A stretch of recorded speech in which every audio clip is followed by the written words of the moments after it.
일론 머스크를 또라이라고 생각하는 분들이 많아요. 근데 이 사람의 과거의 그 역경과 고난을 이겨놨던 행적을 자서전 두세 권을 읽어보면서 한번 감정이입을 해보시면 창업가로서 엔지니어로서 그리고 비즈니스 오너로서 이 사람을 쉽게 재단하기 어렵습니다. 엄청난 사람이고 테슬라의 어떤 그 엣지 컴퓨팅과 클라우드가 끊겼을 때의 어떤 반응 능력이나 이런 것들은 그냥 지구 최강이거든요. 그런 것들이 이제 본격적으로 독립적인 사업으로 비즈니스가 돌아가게 되는 원년이 올해 내년이 될 텐데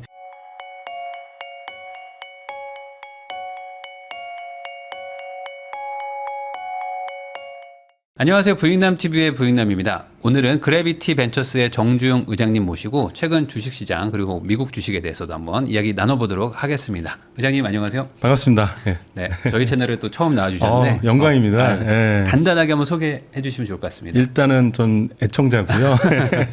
팬입니다. 오늘 실물로 뵈니까 너무 미남이시고 저는 이제 그래비티 벤처스라는 벤처 캐피탈 창업 투자 회사를 설립하고 운영하고 있고요. 투자 총괄을 하고 있는데 저희 회사는 약간 독특한 거는 엑셀러레이터 자격도 갖고 있어서 이제 초기, 중기, 후기 상장 전에도 투자하지만 극초기에 설립한 지 한 달 된 회사에도 투자를 합니다. 네.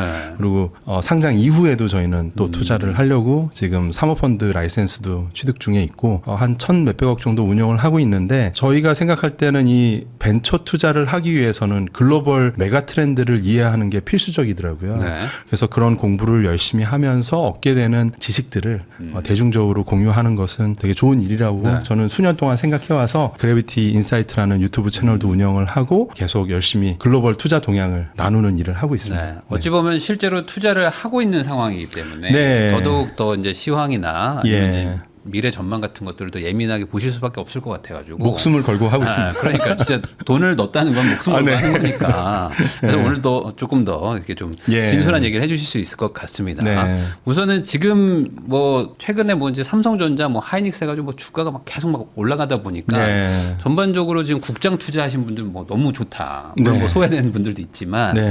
분위기 되게 좋은 것 같아요. 주식시장. 전반적으로 그냥 우선 국내 주식시장은 뭐 어떻게 보시는지 또 새해니까. 일단은 올해 내년 한 1, 2년 정도는 엄청난 어떤 역대급 상승장이 예상이 됩니다. 이렇게 올랐는데. 왜냐하면 지금 아직 미국에서 금리 인하를 개시도 제대로 안 했죠. 그렇죠. 한 3-4번을 더 하려고 계속 노력을 했는데 파월 의장이 트럼프 말을 안 듣잖아요. 이렇게 귀를 막고 당신은 말하세요. 나는 안 하겠습니다. 이렇게 해서 지금 과감한 금리 인하를 아직 못하고 있는 상황이죠.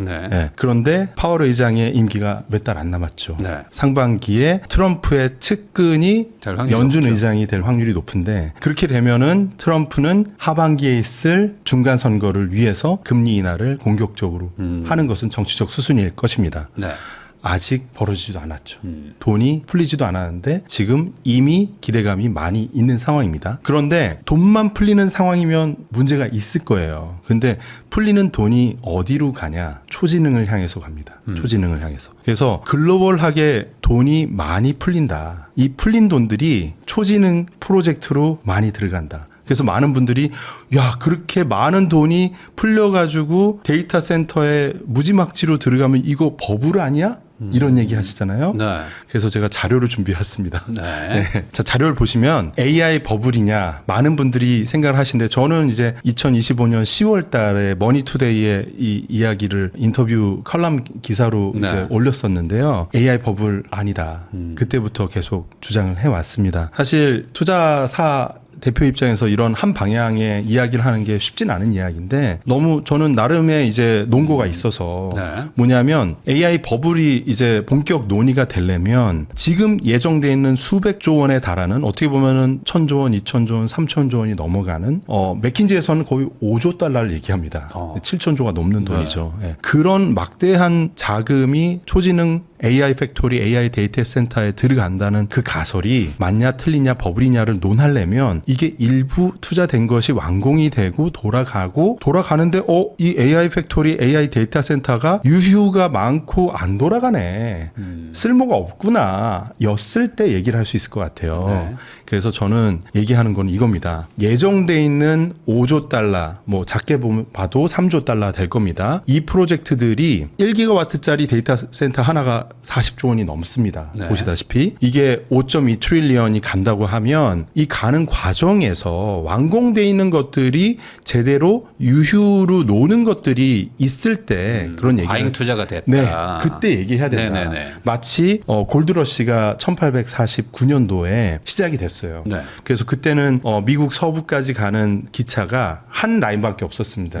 열차가. 그런데 20년 이후에 어떻게 됐냐면 모세혈관처럼 무수히 많은 철도가 생겼거든요. 네. 그때 돈 번 재벌 중에 한 명이 스탠포드라는 사람이고 그분이 만든 대학이 스탠포드 대학이고 거기 나온 사람들이 지금 새로운 초지능 시대의 골드러시를 만들고 있는 거거든요. 네. 역사의 반복인데 그때도 마찬가지예요. 처음에 철도가 하나 둘 세 개 놓였을 때는 다 가동이 됩니다. 그러다가 20년 30년 지나서 이제 이게 쓸데없는 것도 좀 있구나 했을 때 버블이냐 아니냐를 논하는 거지 지금 챗GPT 시작된 지 3년 좀 넘었습니다. 네. 8억 명이 넘게 쓰고 있습니다. 역사적인 레코드를 쓰고 있는데 저는 3년 5년 전에 플랫폼 회사들한테 100만 명, 1000만 명 MAU, 먼슬리 액티브 유저 올라갔다. 사용자 많아지니까 돈 벌 거야. 이런 꿈을 꾸던 사람들이 8억 명을 3년 되는 시간 안에 만든 플랫폼한테 당장 영업이익을 내놓으라고 하는 것들이 좀 너무 박하다는 거죠. 왜 유난히 거대 언어 모델한테는 박한 기준을 들이미냐. 그리고 초지능 프로젝트는 오픈 AI만 있는 게 아니라 팔란티어도 AI 회사잖아요. 네. 팔란티어는 영업이익률이 좋고 영업이익이 수십 %씩 계속 올라가고 있는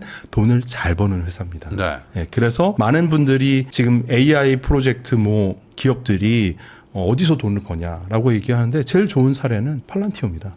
그리고 제일 좋은 사례는 엔비디아입니다. 네. 영업이익률 세상에서 제일 높은 회사 중에 한 명입니다. 네. 예, 그렇기 때문에 아직은 이런 버블을 논할 때가 아니라는 생각을 하고 있는 거고요. 그리고 그게 지금 네. 삼성전자와 하이닉스에도 지금 수혜로 오는 거라고 봐도 되는 걸까요? 당연하죠. 예.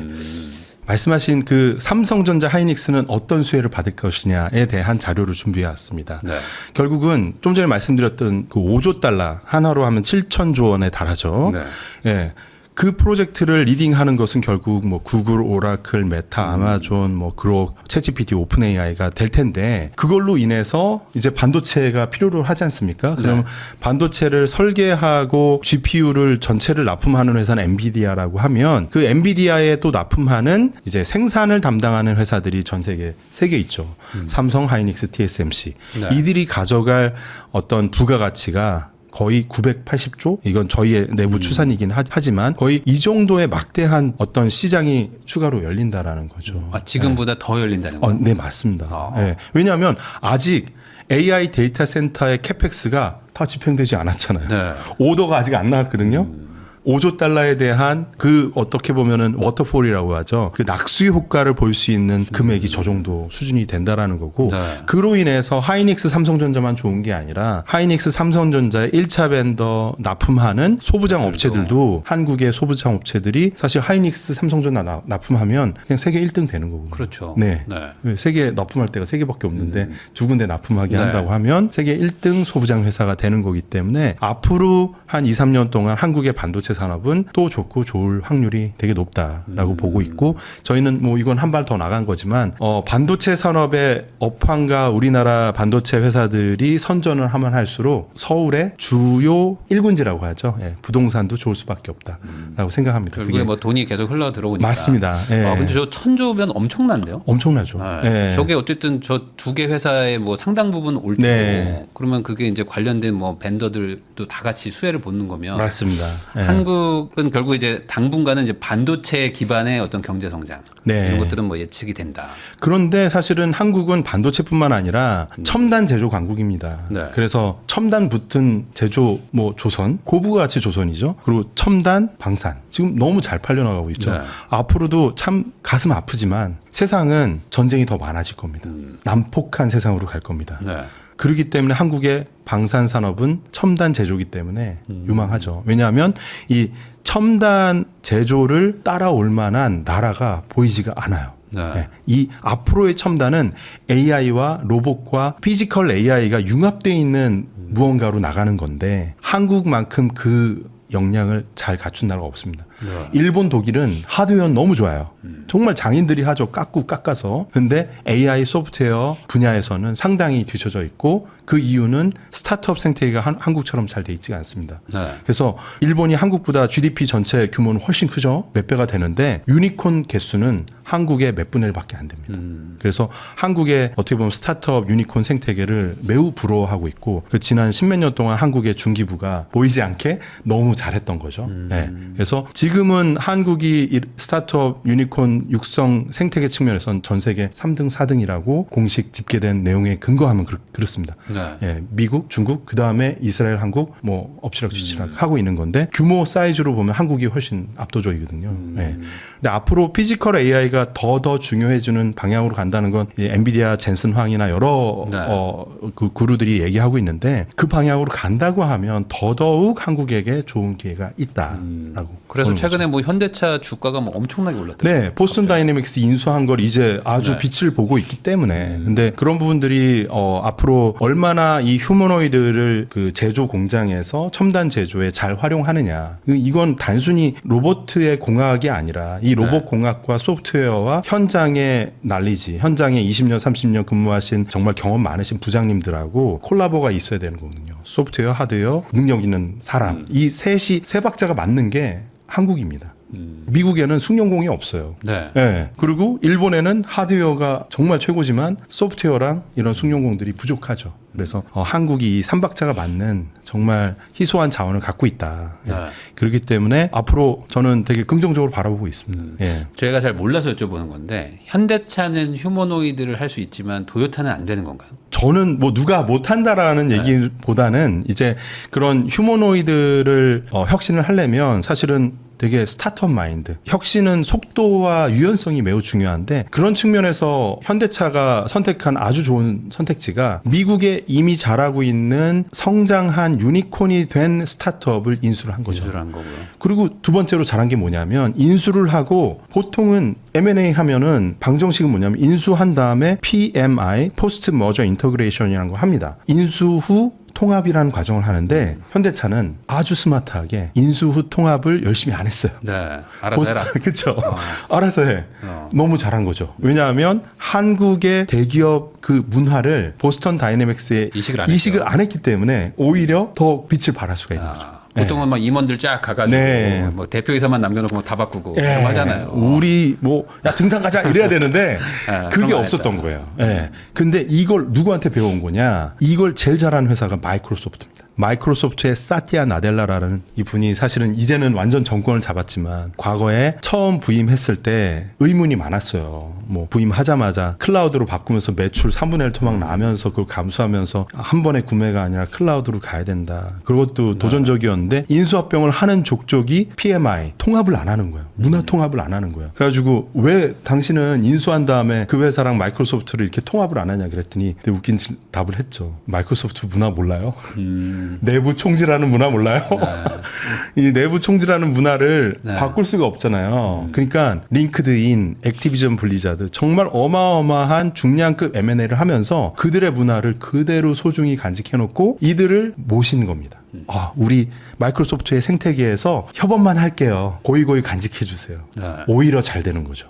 그런 것들이 어떻게 보면은 지금 이 초지능 시대의 새로운 M&A 방정식으로 자리 잡은 것 같고 그런 선제적인 M&A 어떻게 보면은 전통의 방정식을 깨는 인수 통합을 아예 느슨하게 하는 그런 전략을 또 현대차가 잘 과거에 따라 했던 것이 지금 현재 보스턴 다이내믹스가 빛을 발할 수 있는 그런 상황인 것 같습니다. 그럼 결국에 뭐 오늘 얘기를 해주신 것들을 종합해보면 한국의 미래가 물론 뭐 모든 기업이 다 잘 되는 건 아니겠지만 지금 괜찮은 기업들이 상당히 많이 있고 그리고 그 기업들의 어떤 실적이 향후 좋아질 만한 지금 여력이 많이 남아있다. 그런데 이제 한국이 어떻게 잘 되냐를 보시려면 글로벌을 보셔야 돼요.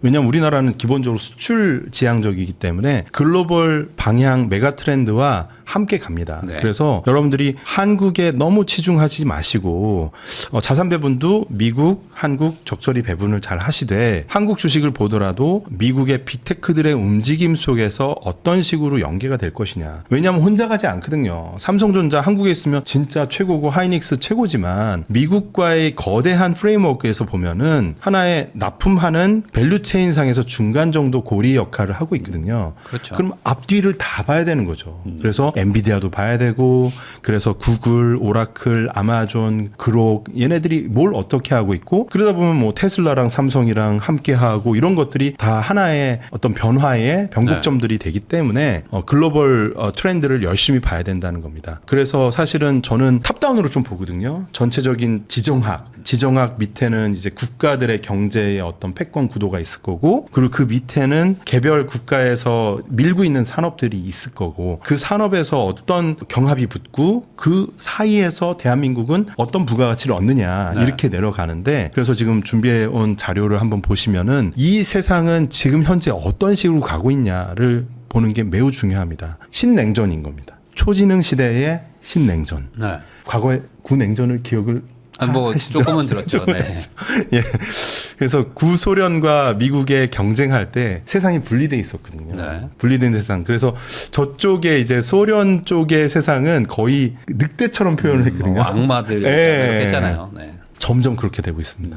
그래서 미국이 이 분리된 세상에서 더 난폭해지는 거예요. 중국을 이겨야 되거든요. 그래서 이 분리된 세상의 전선을 강조시키는 그 사상을 담은 책이 알렉산더 카프가 쓴 기술공화국이라는 책입니다. 팔란티어의 대표이사. 네. 하나의 테크 기업의 경영자가 한 나라의 정치 군사적 방향에 대한 선전을 하는 거죠. 프로파간다. 저는 작년부터 그 얘기를 했어요. 알렉산더 카프의 기술공화국이 트럼프의 마가 사상을 오히려 더 잘 표현을 하는 책이다.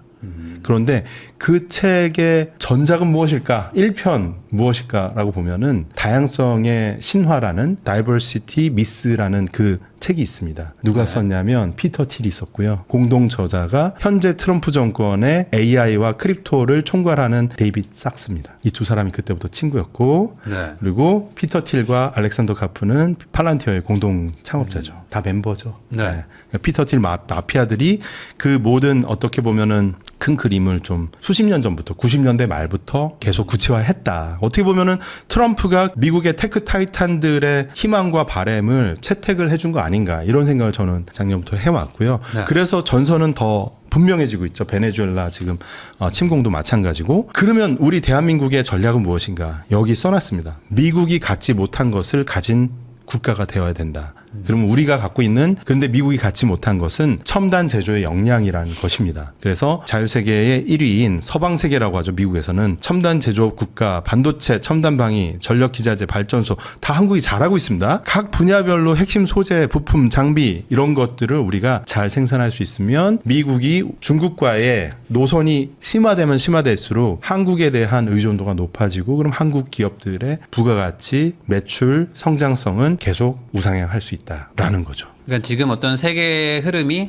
크게 봤을 때 어쨌든 한국을 필요로 하고 네. 그리고 이제 한국이 뭐 다행히도 미국 쪽에 또 있기 때문에 네. 그 지금 수혜를 받을 수 있다. 그러면은 결국에는 미국 쪽도 좋은 거죠. 앞으로 예. 향후. 예, 미국은 많은 분들이 미국 뭐 부채 저거 어떻게 감당하냐 막 이런 얘기 많이 합니다. 그런데 이 장표를 좀 볼게요. 미국이 지금 추구하는 것은 초지능 전쟁입니다. 초지능을 먼저 확보하는 패권 국가가 되려는 노력을 하는 거예요. 많은 사람들이 어떻게 보면 초지능 하면 이제는 너무 익숙해져서 뭐 그게 뭐 대수 이렇게 생각할 수 있는데 이게 블랙홀에 보면 사건의 지평선이 있잖아요. 네. 거길 넘어가면 그 다음에는 정보값이 없어서 우리가 알 수가 없잖아요. 미제 영역입니다. 우리 인류 역사상 문명 이래에 인간보다 똑똑한 존재를 우리는 만나본 적이 없죠. 네. 근데 인간이 만든 소프트웨어 기계가 만든 지능이 이제는 인간보다 더 똑똑해지는 그 시대를 향해서 가고 있고요. 버티컬하게 영역 하나하나 세부적으로 보면 일정 부분에선 최소한 사람만큼은 판단하는 AGI라고 하죠. AGI는 도달을 했다라는 게 중론이죠. 근데 이게 더 똑똑해진다? 알 수 없습니다. 왜냐하면 지금 챗GPT 너무 대단하죠. 자체적인 데이터 센터가 한 개도 없습니다.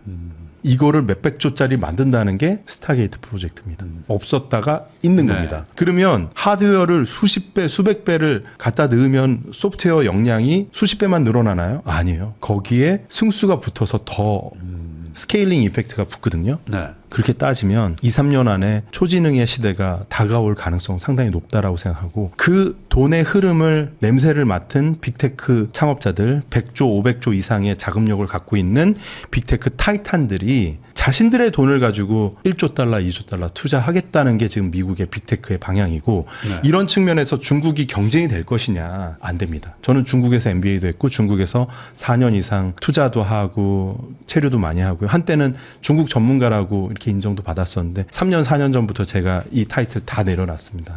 왜냐하면 민간의 야성적 충동을 억압하는 자본주의는 국가 주도로는 절대로 이 야성적 충동을 이길 수가 없습니다. 이거는 지난 400년, 500년간의 자본주의 역사에서 검증된 내용이기 때문에. 그래서 미국과 중국의 경쟁은 계속 미국의 혁신이 주도를 하고 리딩을 하고 중국은 그래도 나머지 모든 국가들보다 가장 조직적이고 이 방향성에 대해서는 흐트림 없이 계속 쫓아가는 측면에서 패스트 팔로워 전략으로 초지능 시대를 2등으로 간다. 이건 맞을 거예요. 근데 1등을 넘보긴 어렵다라고 저는 생각을 합니다. 예. 그런 면에서 앞으로 이제 미국에서 계속 뭐 투자도 일어나겠지만 네. 미국이 이거를 쉽사리 뭐 포기하지 않을 거기 때문에 네. 계속 돈은 풀려날 것이고 맞습니다. 그러면 이게 승부가 결론 날 때까지는 뭐 아주 단순히 얘기하면 주식시장에는 많은 호재다. 지금 최근에 이제 일론 머스크가 했던 말을 좀 제가 옮겨오겠습니다. 일론 머스크도 미국의 과도한 부채는 안 된다라는 것 때문에 사실은 도치 수장을 그만두고 트럼프랑 싸우고 나왔잖아요. 가장 최근에 한 인터뷰에서 하는 얘기가 그거예요. 사실 그게 걱정이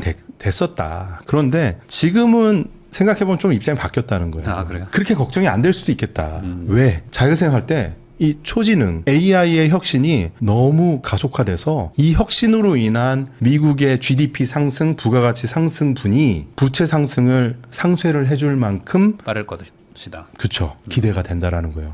간단하게 말씀드리면 여러분 집담보대출 받으면 부담되죠. 네. 연봉이 2배 되면 덜 부담되죠. 그런 개념이에요. 그래서 지금 과거에 역사적으로 미국은 1, 2% 성장을 하고 인플레 2% 하면서 이렇게 균형 성장하는 걸 맞춰왔었어요. 미국이 3% 이상을 성장한다는 건 어마어마한 성장입니다. 규모가 크기 때문에. 네. 그러면 지금 미국이 추구하는 거는 초지능을 먼저 선점해서 미국의 유닛 이코노미, 단위 경제성을 올려서 생산과 모든 측면에서 이 인당 생산성 올리고 해서 미국의 GDP를 연 2%가 아니라 3%로 올린다. 중국이 지금 4입니다. 중국의 에너지 목줄을 콱콱콱콱 더 잠가가지고 중국의 성장성을 3으로 맞춘다. 얘 3, 나 3 이러면 사실 이 규모가 더 크기 따라잡을 수 때문에 없네요. 못 따라잡죠. 네. 오히려 미국이 앞서갑니다. 사실 이 부분은 제 전망입니다. 예.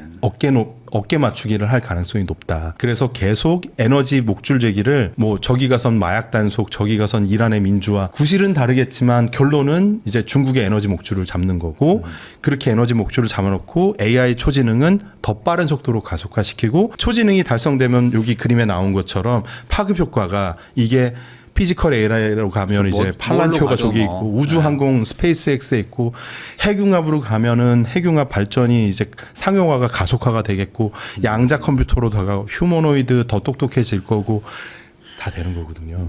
이 모든 분야에 지금 세계 1등 압도적으로 앞서가고 있는 것이 여전히 미국이고 새로운 걸 만들지 않습니까? 아마 하나 빼라고 하면 휴머노이드 빼야 될 것 같아요. 유니트리 너무 잘하고 있습니다.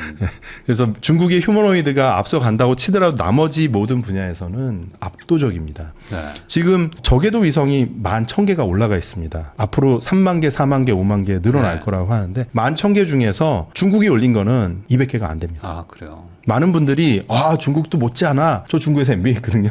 숫자를 다 확인을 해요. 150개, 200개 그 사이예요. 스페이스X 혼자서 올린 게 8,000개가 넘습니다. 네. 스페이스X 혼자서 3년, 4년 안에 올리겠다고 하는 게 3만 개입니다. 어떤 국가랑도 스페이스X랑 경쟁이 안 돼요. 네. 그래서 과시를 하면서 뭐라고 합니까? 우크라이나한테 외교 압박 넣으면서 스타링크 끊어버릴 거야. 네. 베네수엘라한테 이번에 너네 이렇게 가면은 2월까지 내가 공짜로 풀어줄까 이런 얘기를 하잖아요. 이제 일론 머스크는 국가를 넘어서는 그런 어떤 중세 시대의 교황 같은 테크포프라고 저는 표현하는데 그런 존재를 추구를 하는 걸지도 모릅니다. 다 미국에 있다라는 거죠, 모든 네. 것이. 그러니까 결국에 이제 앞으로 미래에 쓸 인프라들은 다 미국이 선점할 것이다. 네. 많은 분들이 미국이 패권 국가가 저래도 돼 이러는데 미국은 역대급으로 세계 전체 GDP의 낮은 수준을 차지하고 있어요. 2차 대전 직후에는 40% 육박했습니다. 근데 지금 20% 초반입니다. 미국은 다시 위대해지려면 세계 경제에서 미국 경제의 GDP의 비중이 30% 이상으로 올라가길 희망할 겁니다. 그래서 트럼프 2기 정권 시작하자마자 알래스카 산 이름을 맥킨리로 바꿨거든요. 네. 맥킨리 대통령 재임 시절에 엄청나게 땅 따먹기 많이 합니다. 막 필리핀, 하와이 점령하고 내 땅 하자. 그냥 이유는 없어요. 내 거 하자예요. 그냥. 네. 그걸 뭐 물어봐야 소용없는 거예요. 왜냐하면 국제사회는 정글이에요. 네. 룰이 없어요. 국제법이요? 그냥 미국이 잠시 편리하니까 만들어 놨던 거 이제 유엔도 필요 없고 국제법도 필요 없다. 무법천지 세상이 원래 그런 거야. 네. 국제사회는 원래는 만인에 대한 만인의 투쟁의 세계고 네. 승자가 독식하고 패권을 갖고 있으면은 내가 하고 싶은 게 그냥 되는 거야. 옛날에 프랑스랑 영국이랑 해가지고 경쟁하면서 아프리카 땅을 요렇게 따먹었잖아요. 네. 줄 거가지고 이건 내 거 너 거 이러면서. 근데 지금 마치 그런 상황이에요. 초지능 경쟁을 하면서 중국과 미국은 막상 군사 충돌을 안 하죠. 그러면서 서로 신사협정하듯이 나는 이거 할게 너는 저거 할게 이런 식으로 지금 가는 형국이 아닌가. 그래서 미국은 이런 어떻게 보면은 경쟁이 격화될수록 테크 타이탄들에게는 더 많은 자유가 옵니다. 반독점법 이슈에 대한 이슈가 최근 6개월 1년 동안 없었잖아요. 네. 24년도 상반기만 해도 구글 4분의 1 토막으로 내등분해라는 명령이 나왔었어요. 네. 네. 지금 싹 사라졌거든요. 앞으로도 굳이 그렇게 경쟁력을 약화시킬 이유가 없으니까. 왜냐하면 그 답이 사실은 기술공화국이란 책에 나와 있는데 네. 앞으로 그런 얘기하면 나라를 망치려는 생각이다. 네. 너네 그러면 그렇게 나가다가 구글 망치고 테슬라 망치고 팔란티어 4분의 1 토막 내고 독점이란 잣대로 그렇게 하면 중국 애들이 와서 우리나라 1등 다 점령해버리면 그거 좋겠어? 라는 내용이 그 책에 담겨 있어요. 네. 네. 이런 식의 어떤 큰 그림을 좀 봐야지만 앞으로 네. 또 이제 투자나 이런 것들에 도움을 받을 수 있을 것이다. 이렇게 얘기를 해주셨습니다. 하나만 추가를 해보면 좀 더 큰 그림 얘기를 드리면 방금 전에는 이제 지금 어떻게 보면은 최근 한 몇십 년에 걸쳐 관점에서 말씀드린 건데 이 장표는 어떻게 보면은 자본주의 역사 속에서 수백 년의 타임프레임에서 지금 우리는 어떤 시대를 살고 있냐는 말씀을 드리는 거예요. 르네상스 시대를 주도했던 가문은 메디치 가문이었습니다. 네. 교황도 넷째 아들 막 세워놓고 뭐 금융, 뭐 군사, 뭐 예술, 문화 모든 측면에서 장악을 했었던 가문이었고요. 산업혁명 시기에는 영국 제국주의 시절에 로스차일드가 있었고요. 네. 미국이 영국에서 패권 가져오는 그 타이밍에 JP 모건이 뭐 에디슨 파이낸싱 도와주면서 제네럴 일렉트로닉을 만들고 JP 모건이 뭐 석유, 철강, 카네기 뭐 다 문어발처럼 해서 그걸 결국 거기에서 이제 반독점법이 나왔었거든요. 네. 그럼 이 자본주의적 어떻게 보면 야성이 극대화됐을 시점에 주도하는 세력이 있었어요. 그래서 저는 지금 초지능 시대에도 과거에 JP 모건이 전성기이던 시절, 로스차일드가 전성기이던 시절, 메디치 가문이 유럽을 호령하던 시절과 마찬가지로 이 시대에 영웅적인 역할을 하는 산업복합 자본이 탄생을 한다라는 생각을 하고 있고요. 생각해 보시면 피터 틸, 뭐 알렉산더 카프 그리고 일론 머스크 다 페이팔 마피아로 서로 네. 얽혀 있고 그렇게 보면은 이 시대에 메디치 가문이 이미 존재하는 거 아닌가 이런 생각을 해서 미국을 단순히 이제 한 사람 한 사람으로 보시지 마시고 미국이라는 초지능 코퍼레이션, 미국을 하나의 주식회사라고 보시면은 오히려 좀 더 심플하게 보이고 다양한 헤드라인 뉴스의 노이즈에서 자유로워질 수 있어요. 안 그러면 맨날 뭐 그렇죠. 마음이 막 벌렁벌렁 네. 하면서 와 세상 망하는 거 아니야? 챗GPT랑 엔스로픽이랑 뭐 구글이랑 마이크로소프트가 경쟁해요. 미국 AI 코퍼레이션의 오른팔 왼팔이에요. 뭐 오른손으로 하다가 왼손으로 하다가 어쨌든 미국의 AI에 봉사하는 친구들이잖아요. 그렇게 네. 보면 훨씬 심플하게 좀 마음의 평정을 유지하면서 세상의 큰 흐름을 쉽게 볼 수 있다. 이렇게 전달드립니다.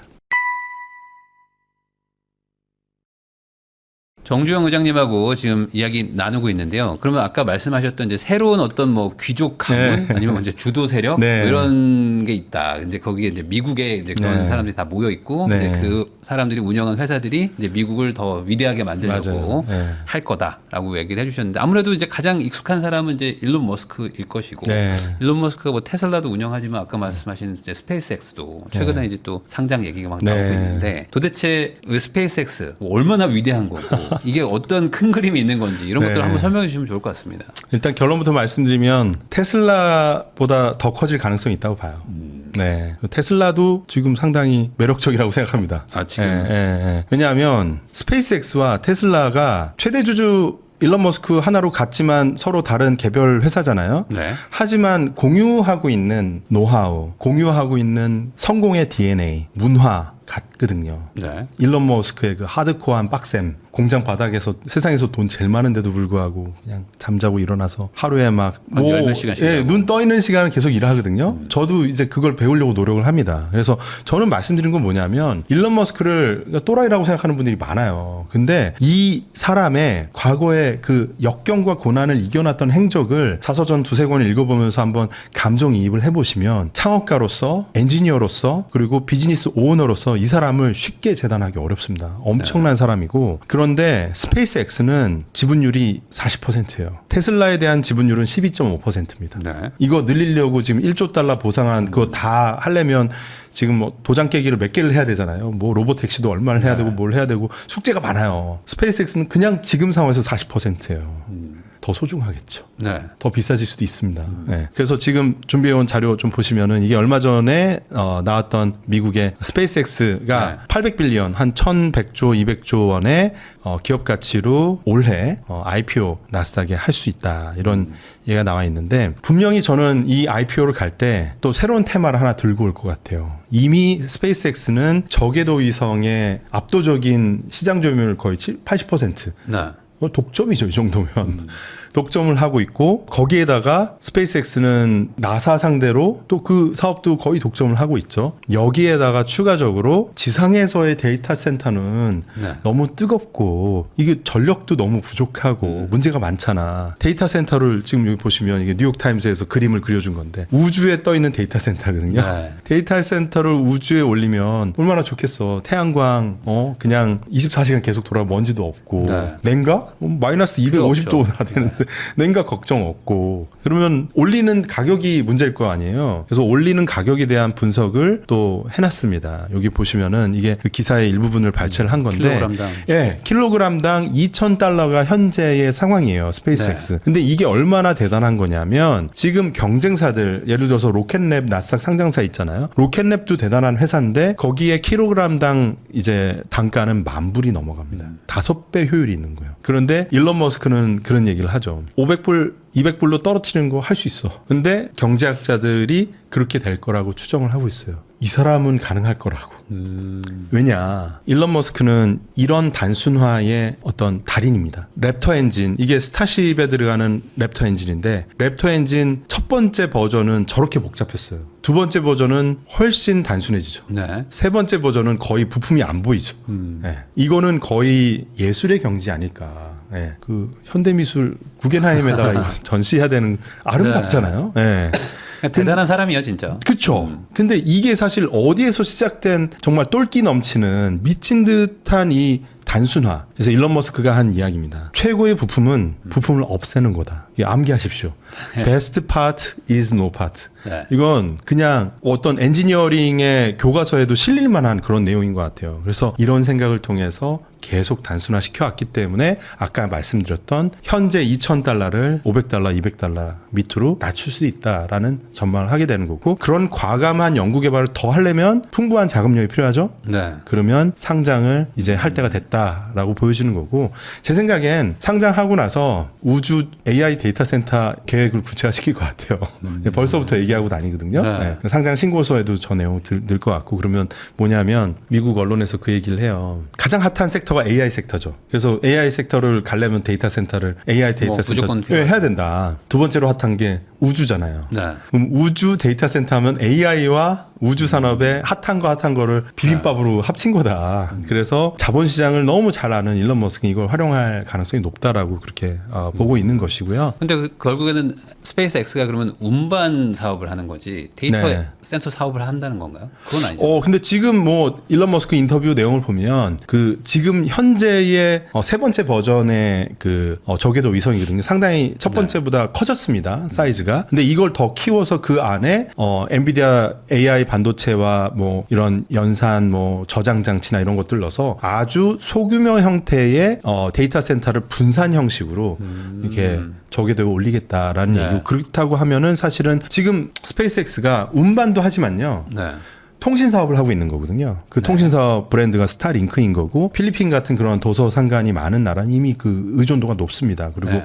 우리가 비행기 안에서 기내 와이파이 쓰고 뭐 선박이나 이런 데서 지금 인터넷을 잘 쓸 수 있는 건 다 스타링크의 덕택이거든요. 근데 앞으로 이 단가가 5분의 1, 10분의 1로 떨어진다라고 하면 통신 사업자들 지금 SK텔레콤, LG플러스 전 세계 OECD 국가의 수많은 그 통신 사업자들의 부가가치가 빨려 들어가겠죠. 블랙홀처럼. 그러니까 네. 이제는 뭐 로밍도 필요 없고 네. 이제 어디서든지 전 세계 어디서 제일 중요한 건 이거 네. 기지국이 필요 없죠. 기지국도 필요 없고. 네. 네. 그럼 음영지역도 우리나라야말로 정말 음영지역이 없는 나라인데, 사실 제주도 가면 음영지역 많습니다. 예, 미국 어디 한복판 가서 그렇죠. 예, 핸드폰 잘 안 터져요. 근데 그런 것들을 해결할 수 있고 10분의 1 가격이 된다고 하면 통신사들은 그냥 앞으로 교란 당한다고 보시면 될 것 같아요. 그렇기 때문에 이제 충분히 그 데이터 센터 사업 자체도 해서 우주 데이터 센터, 클라우드 컴퓨팅 이런 것도 네. 예, 하지 말라는 보장이 없죠. 예. 결국에 인프라가 있으면 네. 결국에는 거기다 이제 얹으면 되는 거니까. 이미 세계에서 제일 빠른 시간 안에 AI 데이터 센터를 건설했던 회사가 일론 머스크 회사입니다. XAI. 네. 그게 2024년 하반기거든요. 그때 말씀드린 것처럼 스타게이트 프로젝트는 없었고요. 네. 샘 알트만은 자체 데이터 센터가 없었어요. 마이크로소프트 거 쓰고, 이렇게 대주주가 마이크로소프트니까 내 거 써 하니까 그거 쓰고. 일론 머스크는 샘 알트만 얄미워가지고 쫓아가야 돼, 빨리 가야 되니까 엔비디아한테 전화를 한 거죠. 젠슨 황 형한테. 형, AI 칩 20만 개만 주세요. 그래서 야, 20만 개 주면 이거 다 빨리 만들 수 있을 줄 아냐? 이게 쉽지 않아. 한 2년 걸릴 거야. 그랬더니 나는 6개월 만에 할 수 있어요. 그래가지고 젠슨 황이 믿질 않았대요. 그건 진짜 미친 생각인데, 그랬는데 6개월 만에 만든 거예요. 그 6개월 만에 만들었던 엔지니어링 비법은 뭡니까? 단순화의 예술입니다. 그래서 데이터 센터에 들어가는 렉 있지 않습니까? 이렇게 선반처럼 돼가지고 네. 막 AI 칩들 넣고 그 렉 안에는 AI 칩과 냉각과 데이터 저장으로 가는 그 배선들이 엉망진창으로 막 이렇게 혼잡하게 돼 있는 거를 정말 모듈 형태로 요거 빼고 저거 빼면 다 될 수 있도록 이걸 레고 블록처럼 만들어 놓은 거예요. 그거에 대한 특허도 내고, 그걸 어떻게 하면 제일 효율적으로 싸게, 그리고 냉각도 잘 되게, 유지 보수 잘 되게, 업그레이드 잘 할 수 있도록 디자인할까를 거기서 잠자면서 숙식하면서 했던 게 일론 머스크입니다. 테슬라에서 했던 거, 스페이스에서 네. 했던 거 똑같이 한 거네. 맞아요. 그래서 이 회사들이 서로 관련이 밀접하게 있다라는 것이고, 그래서 스페이스X가 놀라운 성과를 보여주는 것은 직접적이진 않겠지만 테슬라에도 그 문화와 역량과 노하우가 그대로 온다. 그거는 일론 머스크는 한 사람이니까, 한 사람의 노하우와 역량이 늘어나면 늘어날수록 이것들이 전파되는 것은 더 무섭게 이어질 가능성이 높다. 그럼 지금 이제 스페이스X 얘기는 네. 해주셨는데, 사실 우리나라 국민들이 뭐 테슬라 주식 엄청나게 네. 많이 산다 이런 내용들은 막 예전부터 있었고 네. 지금도 많이들 사고 계시는데 네. 테슬라는 반대로 얘기하면 또 주가가 너무 비싸다 이런 네. 내용들을 항상 듣거든요. 예. 그럼 테슬라는 지금 뭐 어떻게 보십니까? 근데 테슬라를 지금 비싸다고 생각하시는 분은 3년 전, 5년 전에 테슬라를 주식을 안 샀던 분 아닐까 이런 생각을 하고, 지금 사실 과거의 테슬라를 봤을 때는 테슬라를 되게 종합적인 생각으로 봤거든요. 뭐 데이터도 그러고 자율주행도 그러고 네. 이런 로보택시 다양한 기대감을 줬었어요. 근데 지금은 전기차 회사로만 보시는 분들이 많아요. 전기차 회사, 제조 회사로 보면 되게 빡빡하겠죠. 비싸다고 볼 수도 있겠죠. 네. 근데 저는 만약에 여러분들이 테슬라와 일론 머스크를 다양한 맥락에서 이 회사는 최고의 제품은 테슬라 자동차가 아니라 기가팩토리야. 무엇 생산하든 더 수율 높게 뽑아내고 영업이익률을 높일 수 있는 완전 자동화된 팩토리를 만드는 회사야 라고 보면 이 기가팩토리에서 테슬라만 나옵니까? 옵티머스 휴머노이드도 나오죠. 어떤 게 나올지 모르는 거죠. 이 기가팩토리의 진화의 모습을 보면 이 기가팩토리의 진화에 또 봉사할 만한 주역이 또 누가 있습니까? 그록이 있습니다. 네. XAI. 왜냐하면 이 LLM이 피지컬 AI로 만나면 엄청난 부가가치를 만든다. 검증해준 회사가 있죠. 팔란티어입니다. 네. 팔란티어는 팔란티어대로 잘 하겠지만 일론 머스크는 팔란티어를 차용을 해서 자신의 기가팩토리에서 LLM과 기존에 있던 하드웨어 자동화 시설과의 융합을 통해서 그리고 이것들이 다 구현되는 그 사람 같은 기계가 휴머노이드 아닙니까? 그러면 이 휴머노이드가 기가팩토리에서 사람의 애를 더 많이 대체하고 기존의 자동화도 더 잘 되고 그 위에 LLM이 얹어지고 하면 테슬라는 어떻게 보면 지금 그런 기대감이 다 묻어있지는 않거든요. 그리고 당장 올해 내년에 로보택시 상용화 한다고 하는데 네.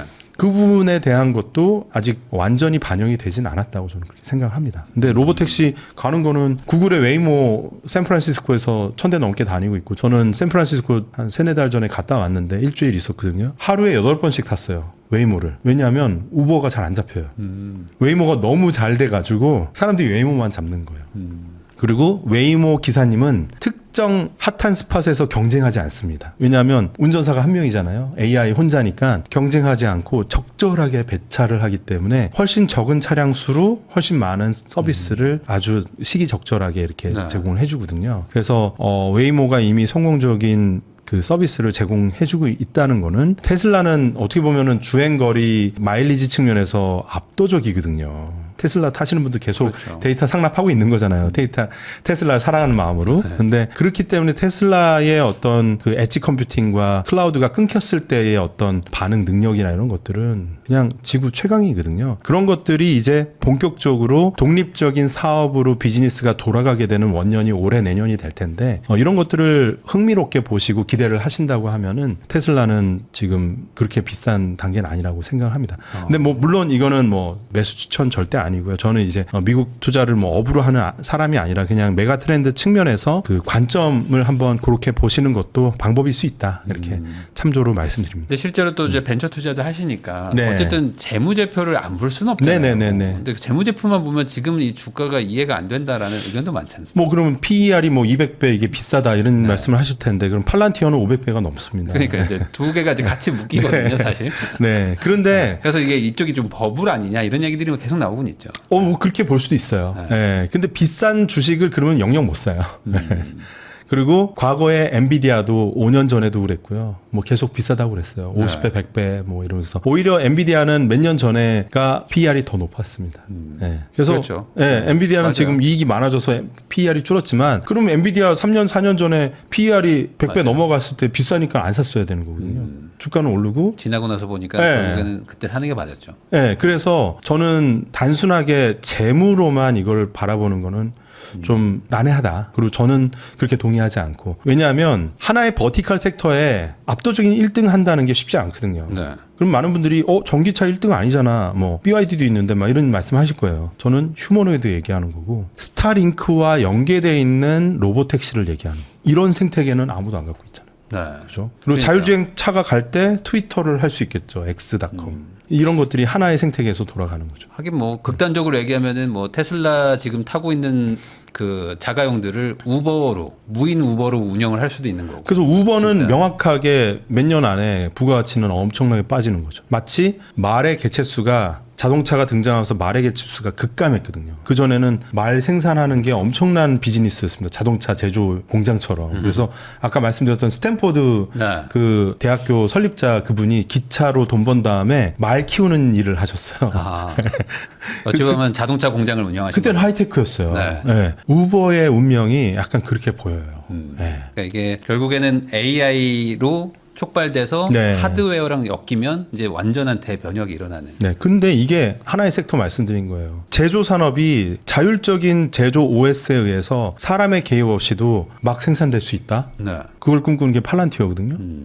팔란티어가 막 은둔에 가려진 알 수 없는 회사다. 홈페이지에 안 들어가신 분들이 홈페이지 들어가면 어플리케이션이 60개가 넘게 나와요. 일일이 보면 뭐 유통, 물류, 제조 자기네들이 노하우를 다 오픈해 놓거든요. 그걸 따라하기가 힘들어서 그러지. 근데 지향점은 뭐냐면 물류든 제조든 모든 사람들이 많이 들어가는 그 현장이 AI로 자율적으로 작동되는 오퍼레이팅 시스템을 전통적인 제조 현장에 깔아주겠다가 팔란티어의 방향이에요. 그럼 여기에 휴머노이드 들어가고 AI 붙고 LLM이 지금보다 20배 좋아지고 사람보다 더 까먹지도 않고 사람은 작업자들이 그렇죠. 하다 보면 혼돈도 되고 까먹고 졸려오면 깜빡하고 이러면서 사고 나잖아요. 얘는 전원이 꺼지면 꺼졌지 예, 깜빡하지는 않거든요. 예. 그런 것처럼 인간의 합리성 이런 것들이 이 제조 현장에서 극복이 되는 순간 어마어마한 어떤 부가가치가 새로운 방식으로 나타날 수 있다. 많은 분들이 이게 부가가치가 사라진다라고 생각하는 게 그게 아니라 기존의 방식에 있던 거에서 초지능 시대에 적응된 분들한테 부가가치가 빛의 속도로 넘어가는 거죠. 그렇죠. 예전에 말 키우던 사람이 저쪽에서 헬리포드가 등장하면서 사라진 것처럼. 예.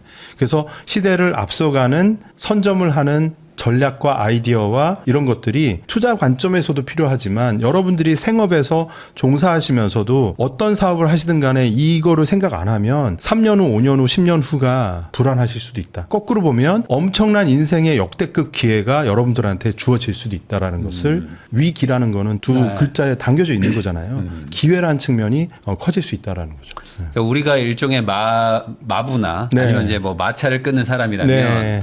이 상황에서 저기서 헬리포드가 이제 장치가 만들고 네. 있는 걸 뻔히 아는데 네. 그러면은 차라리 그 회사의 주식을 좀 사놓든지 네, 아니면 거기에 그쪽 들어가는 업계로 뭐 가든지. 그렇죠. 그 업계에 필요한 어떤 내가 숙련공이 된다거나 그런 걸 해야지. 부품 제조해서 납품을 한다거나 거기에 들어가는 뭐 타이어나 뭐라도 해야죠. 예, 뭐 무슨 벨트를 만들다거나 이런 걸 하면은 돈을 벌 수 있는 거죠. 근데 여기서 계속 뭐 우리는 마차가 소중하다라고 네. 얘기를 해봐야 시대 흐름을 거스를 수는 없다. 그래서 제일 문제되는 거는 AI가 무서워서 AI 혁신을 안 하는 겁니다. 네. 유럽이 지금 딱 그 상황이에요. 유럽의 AI 법은 무서우니까 다 싫어해요. 다 하지 마. 마치 AI를 연구하는 것처럼 하지만 일단 하지 마예요. 네. 미국은 어떤지 압니까? 일단 해. 문제가 터지면 그때 법을 만들자. 이거예요. 일단 해. 중국은 어떤지 압니까? 뭐 어쨌든 저쨌든 그냥 해. 하고 문제 생겨도 해. 네, 그렇죠. 그냥 해요. 그냥 해. 내가 책임질게. 국가가 책임질게. 그냥 해. 무조건 해. 따라잡아야 되니까. 이거예요. 그래서 어떻습니까? 샌프란시스코에서 웨이모가 지금 상용화돼 있죠. 네. 테슬라는 아직 풀 상용화 안 돼 있죠. 느려요. 중국은 어떤지 압니까? 2년 전부터 심천, 광저우, 북경, 뭐 상하이 뭐 여러 개 브랜드가 지금 셀 수 없어요. 다 다니고 있어요. 네. 네, 그래서 로보택시 전용 정류장이 있어요. 이 측면에서는 중국이 더 앞서가고 있어요. 네. 그냥 무지막지하게 앞뒤 안 가리고 그냥 기술 혁신은 이건 패권 경쟁이야. 그냥 해. AI가 운전하다 다치면 어떻게 보험은 어떡하죠? 이런 게 없는 거예요. 우선 해. 네, 우리나라 아직 안 하고 있잖아요. 로보택시. 이게 되게 문제고 이걸 빠르게 이 패러다임 바꿔야 됩니다. 그래서 사실 아까 전에 말 얘기를 해보면 말 타던 시절에 기차가 속도가 너무 빠르잖아요. 레드 플래그 법이라는 게 있어요. 네. 법을 만들었어요. 기차의 속도가 말의 속도보다 빠르면 안 된다. 얼마나 지금 생각해보면 얼마나 웃겨요. 네. 당시 사람도 얼마나 답답했겠어요. 기차 80km 갈 수 있는데 이걸 못 가게 하는 거예요. 결국은 그거는 시대착오적인 법이 됐죠. 네. 그리고 당시에 왜 그랬는지 알아요? 법을? 그 너무 빠른 속도로 말이 달리는 속도에 막 2배, 3배로 달린다. 가본 적이 없잖아요. 지금 마치 우리가 초지능을 경험 못한 것처럼 막연한 두려움이 있는 거예요. 그래서 시속 50km, 80km, 100km로 가면 악령이 씌인다는 생각이 그 주류였어요. 주류. 그래서 그랬을 수 있죠. 안 가봤으니까. 네, 그래서 메르세드 벤츠 아내분이 그걸 시승할 때도 사람들이 우려를 했대요. 너 그 악령 씌우면 어떡하려고 그걸 타고 장거리를 갔거든요. 그러니까 사람들이 그 정도로 새로운 거에 대해서 공포감을 느끼는 거예요. 지금 우리가 초지능에 대한 두 가지가 있을 거예요. 이거를 무시하던가 공포감을 느끼던가. 둘 다 아닙니다. 기대를 하면서 이걸 내가 내 인생에 어떤 기회로 삼을지 이걸 지켜봐야 되고 투자 종목을 어떻게 할지 이건 너무 사실 편협합니다. 종목도 잘 선택을 해야겠지만 한국, 미국 해가지고 그런데 본인의 역량, 개인의 역량. 그러면 AI 활용 역량을 계속 늘려야겠죠. AI 툴을 나는 챗GPT 하나 쓰는 것도 잘 못 써. 이러면 안 되는 거예요. 툴들을 계속 많이 써보고 그걸 어떻게 활용해서 내 생업에 자영업을 하셔도 상관없어요. 그러면 SNS 마케팅이나 이거를 자동 생성해서 막 보낼 수 있는 툴들이 요즘 엄청 많거든요. 그걸 활용을 하시다 보면 다른 분들보다 훨씬 더 증강된 휴먼, 오그먼트라고 하죠. 증강 휴먼으로 거듭나서 그거를 유발 하라리는 신이 된 인간이라고 그러죠. 호모데우스라고 하는데 기존에 있던 사람들은 호모 사피엔스, 나 혼자 나의 지능으로 똑똑한 사람이야. 네. 그런데 AI 팩토리, AI 데이터 센터 막 수백 조짜리에다가 내가 한 달에 20만 원만 주고 빨대를 꽂아놓고 내가 수백 배 인간의 두뇌로는 상상할 수 없는 스마트함을 내가 장착을 한다면 내가 AI로 증강된 어나더 레벨의 고급 휴먼이 될 수 있다. 이런 느낌으로 지금 막 달리고 있는 사람들을 발견할 수 있죠. 일론 머스크나 샘 알트만이나 네. 예, 구글의 CEO나 이런 분들이 다 이렇게 좋은 세상, 이렇게 엄청난 기회가 주어진 걸 왜 활용을 안 해? 그래서 유튜브 나오면 그런 분들이 계속 그 얘기를 하잖아요. 이건 위험이 아니라 기회다. 어마어마한 기회니까 빨리 잡아라 이 얘기를 하는데 이게 와닿지가 않는 거예요. 계속 우려만 하고 두려워하고 그러면은 말보다 빠르면 안 된다, 악령 씌인다 이런 생각을 하고 있는 게 아닌가 한번 반추해 보면 좋을 것 같습니다. 그래비티 벤처스의 의장님이시죠. 정주영 의장님하고 이야기 나누고 있는데요. 네. 그러면 아까 뭐 일론 머스크 얘기도 하셨지만 그 피터 틸, 뭐 네. 이제 팔란티어 얘기도 이제 해주셨습니다. 예, 그러면 예. 이제 팔란티어가 다양한 것들을 하는 예. 회사인데 뭐 이게 직관적으로 딱 와닿지 않기도 하거든요. 네. 그러니까 팔란티어 어떤 회사인지도 좀 궁금하고 또 네. 워낙 지금 버블이다, 고평가다 네. 막 얘기도 나오고 있기 네. 때문에 이 회사는 또 어떤지 또 얘기 좀 한번 들어보면 좋을 것 같습니다. 네, 일단 팔란티어는 이 시대의 동인도 회사다. 네, 상당히 미국의 초지능 제국주의의 천병 역할을 하고 상당히 논쟁적이면서 무서운 회사이다라는 거를 전제로 깔고 시작을 하겠습니다. 네. 그럼 이 회사가 어떤 비즈니스 모델을 갖고 있느냐? 많은 분들이 뭐 운둔에 가려진 뭐 FBI, CIA, 미국 국방부 거기랑 뭐 짬짬이 하는 거 아니야? 이렇게 생각하시는 분들이 많은데 지금 이 한 장에 나와 있습니다. 결국 이 회사는 데이터를 통합을 하고 통합된 데이터에 AI를 붙이는 산업용 그리고 국방용 AI 회사입니다. 근데 좀 더 광범위하게 얘기하면 피지컬 AI 회사입니다. 물리적 세상에 AI를 갖다 붙이는 거예요. 네. 자, 물리적 세상은 데이터가 분절화돼 있습니다. 제조 공장으로 한번 가볼게요. 보시면은 재료 공급, 구매 담당이죠. 네. 물건을 사와요. 삼성 반도체라고 보시면은 구매 담당 갑이죠. 확 사는 거예요. 네, 아, 이거 부품이 필요하고 부품이 수천 개가 필요하니까 이거저거 사가지고 딱 해놓죠. 그러면 구매를 하시면 이 구매한 것들을 적정하게 재고 관리하는 사람이 따로 있죠. 재고팀이 있을 겁니다. 구매하는 사람과 재고팀은 입장이 다릅니다. 여기는 싸게 품질 좋게 잘 구매하면 끝나고 여기는 재고 관리를 너무 많지도 너무 작지도 않게 적정하게 관리하는 게 그렇죠. 목표예요. 목표치가 다르니까 둘이 때때로 많이 싸우겠죠. 그러면 서로 데이터를 패를 안 까겠죠. 네. 이렇게 하겠죠. 왜냐하면 다 오픈하는 순간 공격받을 거 아니에요. 야, 너 거기 왜 그러고 있어? 저렇게. 그럼 저 부서 입장에서 내가 공격당할 거 아니에요? 안 보여주는 겁니다. 그거를 데이터 사일로라고 해요. 데이터의 격벽.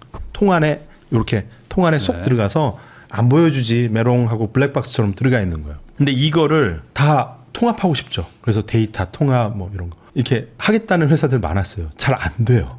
팔란티어가 하니까 돼요. 쉽지 않은 얘기인데. 그렇죠. 네. 야, 이게 왜 팔란티어는 됐을까? 팔란티어의 시작은 데이터 격벽이 제일 문제가 많이 되고 이 데이터가 통합이 안 돼서 사람이 죽고 사고 하는 그 영역이 어딜까? 바로 전쟁터입니다. 데이터가 제대로 공유 안 되면 죽어요. 막 혹독한 추위 속에서 내가 러시아군하고 대치하고 있는데 보급품을 저기 밴더에서 안 줘가지고 지금 일주일 있다 줄게. 일주일 있다 어떻게 알아? 그렇죠. 네, 눈 파먹고 있어야 돼요. 네. 그런 일들이 발생하지 않게 해야 되는데 팔란티어가 미국 국방부에 접근했을 때 이 데이터 사일로가 거의 50개가 됐답니다.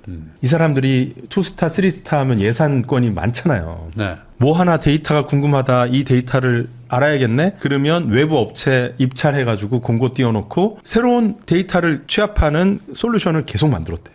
만들고 서로 통합을 안 돼. 로그인을 50번 해야 되는 거예요. 네.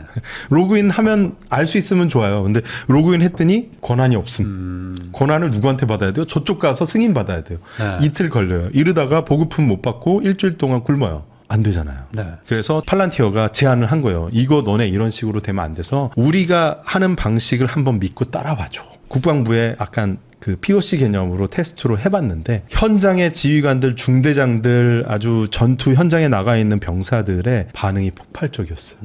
와, 머리가 개운하다. 이거는 혁신이다. 그래서 팔란티어가 조금 이렇게 넓혀 나갑니다. 핵심 뭐냐면 전방 배치 엔지니어예요. 팔란티어의 엔지니어들은 일단 헬멧을 쓰고요. 군인처럼 무장을 해요. 이렇게 총도 메고 네. 방탄조끼 입고 방탄되는 군용 노트북을 들고 장갑차 안에 들어가요. 네. 거기서 데이터 통합을 위한 솔루션을 아이디어를 짜요. 어떤 문제 때문에 데이터 통합이 안 된다를 거기서 짜요. 그러면 지휘 현장과 전방의 중대장과 보급품을 주는 애들과 뒤에서 뭐 포부대, 뭐 항공부대 이런 데서의 데이터가 어떻게 분절돼 있고 이 사람들이 어떤 정치적 알력 관계와 서로 간의 어떤 불협화음 때문에 이게 막혀 있다를 현장에서 알 수 있겠죠. 보통은 우리나라 시스템 인터그레이션 업체들이나 미국의 어떤 업체들이나 어떻게 하냐면 고객한테 물어봐요. 투스타한테 물어봐요. 뭐가 문제입니까? 항상 남 탓하고. 그렇죠. 본인도 몰라요. 모르죠. 왜냐하면 자기도 거길 가야 알기 때문에. 그거는 엔지니어가 스탠포드 대학교, 하버드 대학교에서 컴공하고 대학원 나온 사람이 이걸 방탄조끼 입고 가야만이 얻을 수 있는 인사이트예요. 그리고 컴퓨터 공학의 구루가 가서 자기만의 스킬셋을 가지고 가서 거기에서 현장에 신속하게 답을 줘야 돼요. 안 그러면 이 사람들이 신뢰가 없으니까 까질 않아요. 네. 이런 것들을 설득하고 통합을 해내고 만들어내는 과정을 십몇 년 동안 한 거죠. 그러면서 이 데이터를 통합시켜 놓은 하나의 통합된 데이터 레이어를 명명을 하기는 온톨로지라고 한 거거든요. 이 온톨로지가 이 혼자만 있을 땐 위력을 발휘하지 못했어요. 그래서 팔란티어에 AIP가 도입된 게 출시된 게 2023년도입니다. 2023년도 언제냐? 챗GPT가 정식으로 막 출시돼서 돌아가던 때죠. 궤를 함께합니다. 네.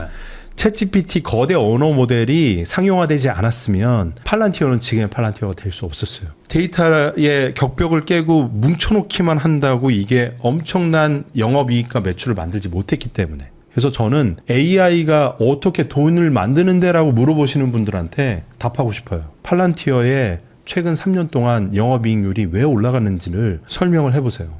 AI로밖에 설명 못합니다. 그래서 최근 3년 동안 팔란티어의 주가가 폭등을 했죠. 그동안 모아놨던 온톨로지에 저장돼 있는 그 맥락 데이터들이 실제 현장에서 실시간으로 대응해야 되는 상황에서 원래는 사람들이 개입을 해서 거기서 온톨로지와 현장의 데이터를 막 매칭을 해서 솔루션을 찾아줬어야 되는데 이제는 실시간으로 모니터링하고 온톨로지와 현장의 데이터를 소통을 하는 역할을 AI가 합니다. 그러니까 기계가 30분 있으면 이거 고장 날 것 같아요. 빨리 부품 갈아줘야 될 것 같아요를 과거에는 알람이 뜨면 사람이 가서 그걸 해결을 해줘야 됐다면 이제는 AI가 모든 걸 할 수 있다라는 거죠. 팔란티어는 그거를 각 부분별로 영역별로 들어가서 그 일을 3년 전, 5년 전보다 10배, 20배 잘하게 되는 거죠. 휴머노이드가 등장하면 팔란티어는 지금보다 훨씬 더 많은 수혜를 받게 될 겁니다. 왜냐하면 지금은 소프트웨어 레벨에서 AI로 핸들링을 하지만 그때는 휴머노이드가 걸어가서 기름 갈아주고 컨베이어 벨트 갈아주고 기계 고장 나기 전에 미리미리 예지 보존 업무를 사람 대신에 휴머노이드가 할 수 있는 거거든요. 그 작업 명령을 할 수 있는 데이터의 세트를 세상에서 가장 많이 갖고 있는 게 팔란티어고 그 자체가 계속 진화되고 있다. 그 말은 뭐 사실상 거의 모든 사업 영역에서 네. 다 적용을 할 수 있는 그런 AI 산업을 지금 하고 있다는 거잖아요. 어찌 보면. 우리나라에도 들어와 있습니다. 우리나라의 가장 소중한 산업이 뭡니까? 반도체. 네.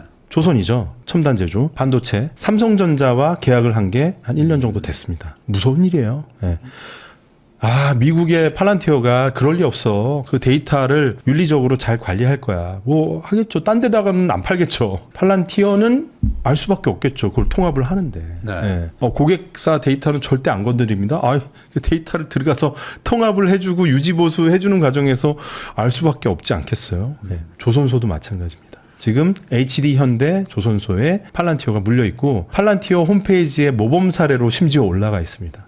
우리나라 첨단 제조에 이미 깊숙이 침투해 있는 게 팔란티어입니다. 1차 벤더가 뭔가 이슈가 생겨서 재고를 보니까 우리까지 오는데 몇 주가 더 걸릴 것 같고 그럼 우린 이거 다 만들었는데 저 부품 없으면 저 부품 없는 것 때문에 우리 최종 완성이 안 될 것 같아 라는 인사이트를 원래 20년 차 경험 있는 구매팀이나 재고 관리하는 부장님이 하셨어야 되는 일들을 AI가 하고 있는 거고 AI는 그 용량 제한이 없기 때문에 메모리 제한도 없고 훨씬 더 완벽하게 할 수 있는 거죠.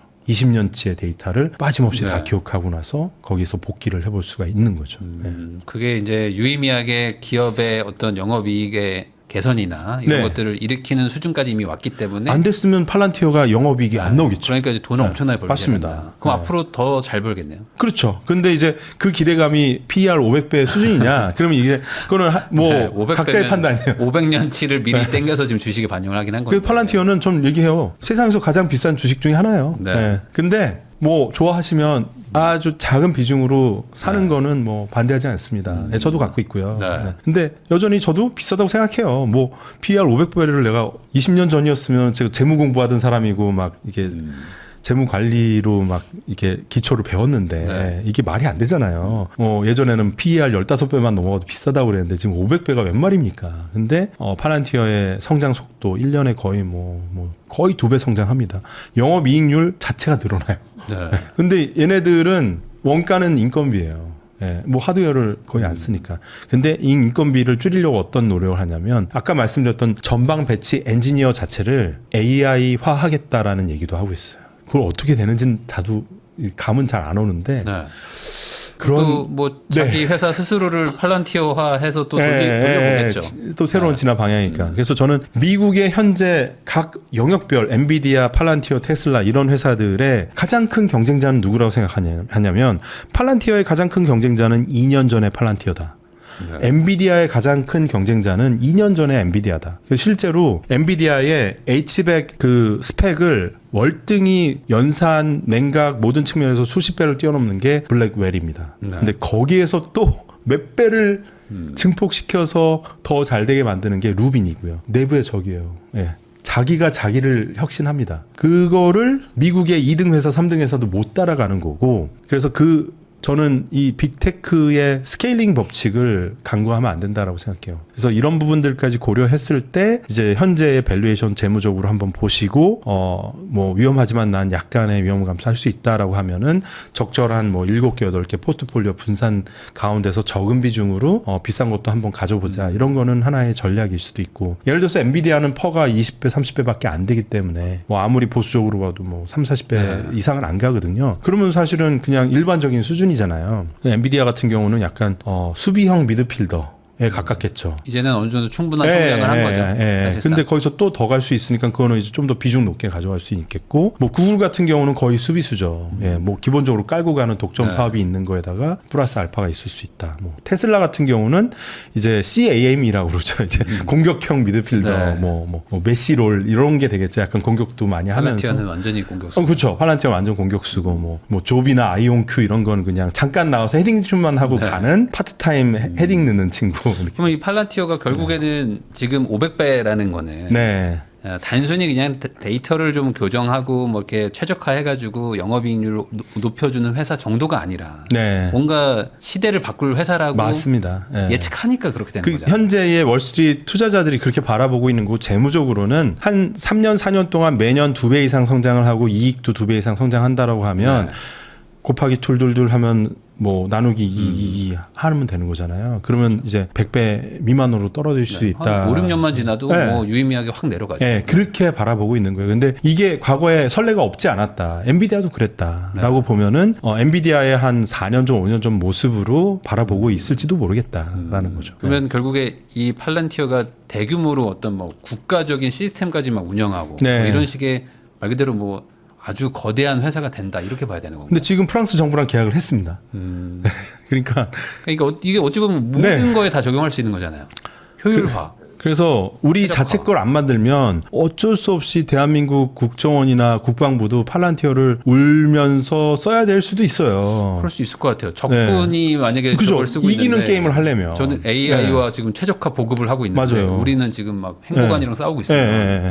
안 되잖아요. 안 되잖아요. 그래서 저는 작년부터 얘기했던 게 게릴라전이고 이게 누더기가 돼도 좋으니 K 팔란티어를 육성을 해야 된다. 한국판 팔란티어가 너무 절실하다. 한국판 챗GPT 뭐 이건 없을 수도 있고 챗GPT를 잘 활용해서 해도 되겠으나 뭐 우리가 구글이나 페이스북을 만들 필요는 없잖아요. 그런데 한국이 첨단 제조 국방을 놓친다? 이거는 안보의 이슈거든요. 예. 우리나라의 미래 10년 후에 어떤 국운이 달려 있는 거라 좀 절대적으로 K 팔란티어는 국가적으로 좀 가져가야 되지 않나 생각을 하고 있고, 저희는 미약하나마 K 팔란티어 육성을 위한 투자를 열심히 하고 있고, 뭐 도축 분야에서 로보스라는 회사에 저희가 여러 번 투자하면서 지금 한국 1등의 도축 로봇 회사가 되어가고 있거든요. 이 영역에서만큼은 팔란티어가 들어오고 싶어도 로봇이나 소프트웨어 융합을 하지 않으면 현장에 가서 돼지 도축을 막 수천 번 해보지 않으면 못하도록, 결국 그때도 제가 투자하면서 핵심으로 삼았던 거는 로봇 하드웨어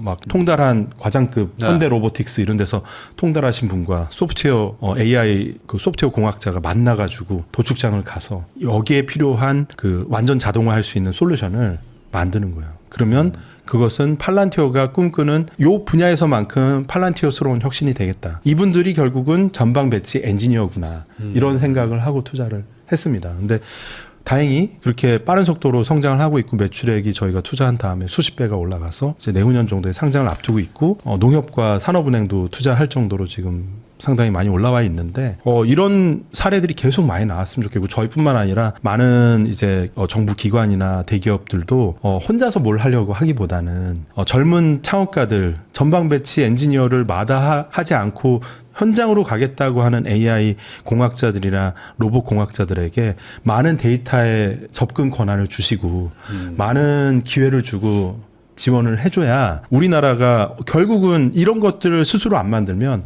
동인도 회사라고 그랬잖아요. 네. 팔란티어의 시장이 말 그대로 점령하러 오는 거죠. 네, 점령군한테 문을 열 수밖에 없어요. 왜냐하면 이걸 안 열면 거꾸로 도태되니까 울면서 열어줄 수밖에 없습니다. 근대화 시절에 우리가 개화 안 하겠다고 해도 결국은 되잖아요. 네.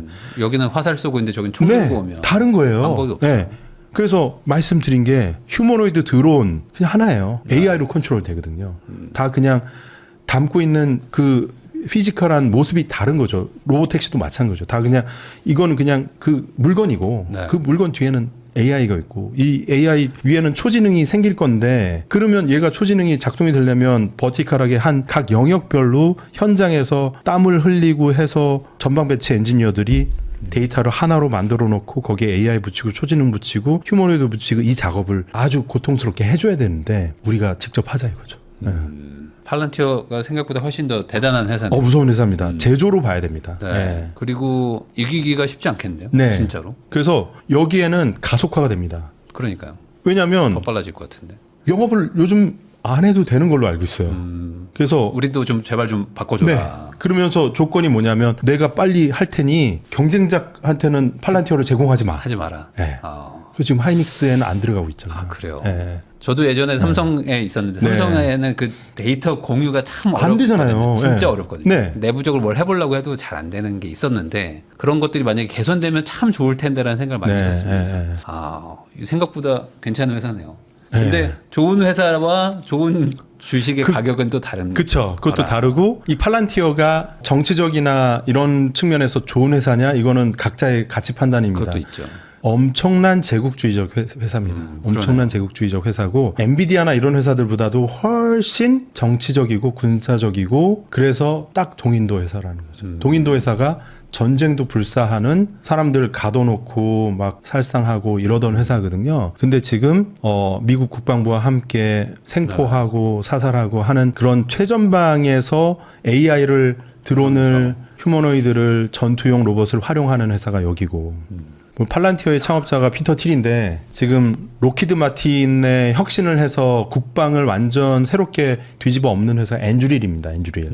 지금 엔주릴하고 팔란티어는 하나의 회사로 보셔야 돼요. 마치 스페이스X와 테슬라가 일론 머스크 밑으로 이제 반개 회사로 보시면 되는 것처럼 피터 틸이라는 사람 밑으로 엔주릴하고 팔란티어로 보시면 되고요. 실제 이 두 회사가 컨소시움으로 해서 국방부 계약을 엄청난 규모로 따고 우크라이나 전쟁이나 이렇게 갈 때 드론의 전략을 짜는 건 팔란티어가 해요. 실제로 드론을 운용을 해서 실행하는 건 엔주릴이 합니다. 그 네. 드론을 생산하고 작동시키는 엔주릴이 합니다. 뒤에서 전략 전술을 짜는 건 팔란티어가 합니다. 시간이 좀 지나서 정말 이게 휴머노이드가 네. 사실 휴머노이드는 가장 최고의 효율을 볼 수 있는 게 군인을 대체하는 네. 거잖아요. 네. 그러면 이제 뭐 죽음을 불사하는 네. 무한정 생기는 군인들이 생기는 건데 정보와 군인을 다 장악하는 게 네. 기업인들이 된다. 좀 약간 좀 무시무시한 얘기. 그런데 기업인들이 이 반독점법 이슈로 수십 년간 감옥 안에 갇혀 있었던 거예요. 네. 감옥 안에 울타리에 갇혀 있던 사자가 이 열쇠를 깨고 나오는 겁니다. 원래 자본가는 그랬습니다. JP모건이 문어발처럼 거대한 파워를 누릴 때 국가 위에 군림하고 있었습니다. 그래서 대공황 시절에 돈 없잖아요. 정부가 JP모건한테 요청을 하고 사실 미국의 연준의 초대 대주주는 JP모건이었습니다. 그러니까 국가를 초월하는 군산 복합체 이게 다시 등장하는 게 한 300~400년 자본주의 역사에서 보면은 어떻게 보면은 이 기간이 더 오래되는 기간. 원래 있었던 게 잠깐 없었다. 맞습니다. 다시 네. 돌아갈 것이다. 패권 국가가 국제법을 얘기하면서 평화를 수호하던 시기도 역사상 보면 상당히 이례적인 시기입니다. 패권 국가는 원래 그렇지 않아요. 패권 국가는 그렇죠. 원래 네. 깡패예요. 예. 아편을 팔면서도 부끄러워하지 않고 땅 따먹기 하러 막 침략을 하고도 당당하게 우리는 근대화를 시켜줬다 이러는 거거든요. 예. 그래서 어떻게 보면은 보통의 상황으로 회귀를 한다. 왜냐하면 국제사회는 정글이니까 보통이. 산업 자본은 원래 그냥 자유롭게 냅두면 얘네들은 커진다. 그런데 초지능 시대라는 거대한 기술적 변혁의 변환기에는 테크 군산 복합체는 훨씬 빠르게 거대해질 가능성이 높다. 국가 위에 군림하고. 트럼프가 정권을 잃더라도 미국의 방향성은 쭉 갈 확률이 높다. 왜냐하면 이 그 큰 빅픽처를 만드는 주체들을 AI 미국 주식회사의 오른팔 왼팔을 담당하고 있는 빅테크 타이탄들, 빅테크 오너들이라고 생각을 해보면 이 사람들의 의지는 지금 명확하잖아요. 예, 중국의 경쟁을 따돌리고 세계를 1등을 혁신을 가속화해서 뭐 인류를 더 위대하게 만들자라는 거지만 사실은 독점을 강화하겠다는 거죠. 그래서 저는 이 얘기를 합니다. 초지능 시대에 아담 스미스가 관뚜껑을 열고 다시 일어난다. 초지능 시대의 자유방음주의가 좀 팽배해질 것 같고 그래서 계속 이렇게 가는 건 맞지 않으니까 아담 스미스가 또 도덕 감정론의 저자입니다. 어떤 경제가 자유롭게 돌아가지만 자율적으로 규범적으로 좀 선한 방향으로 가려는 인간의 본능도 공감의 능력으로 만들어야 된다. 이런 게 아마 앞으로 인공지능 세금, 로봇 세금 이런 것들을 통해서 좀 기본적인 것들이 좀 안전하게 되고 국가 간의 어떤 소득 차이나 이런 것도 극심해질 것 같아요. 미국은 더 잘 살고 어떤 제조를 담당하던 개발 도상국들은 갈 곳을 잃죠. 이제 막 자율화된 제조 시스템에서 막 생산을 해내면 원래 인건비 싼 걸로 그렇죠. 예, 했었는데 이제는 인건비가 의미가 없어지면 이게 심각한 불균형이 가속화될 그런 위험에 어떻게 그러면 준비를 해야 될 것이냐 이런 것들은 또 더 큰 주제인 것 같아요. 예.